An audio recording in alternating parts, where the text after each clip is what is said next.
राजपति गुप्ता का शायरी। लिखी हूँ प्यार की बातें, पढ़कर नाराज मत होना। मैं अभी तुम्हारा हूँ, तुम किसी गैर का मत होना। नजरें चार होना जरूरी है दिल लगे के लिए। तेरी एक मुस्कान काफी है मेरी जिंदगी के लिए।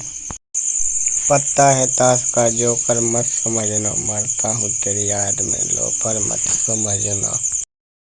कब तक रहिएगा दूर दोस्त बनकर, आ जाइए करीब दिल की महबूब बनकर। भूल न जाना दूर न जाना, ओ जाने जाना बस प्यार निभाना।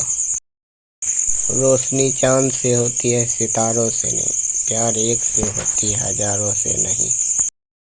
खत लिखता हूँ खून से सिहाई मत समझना, प्यार करता हूँ तुमसे पराई मत समझना।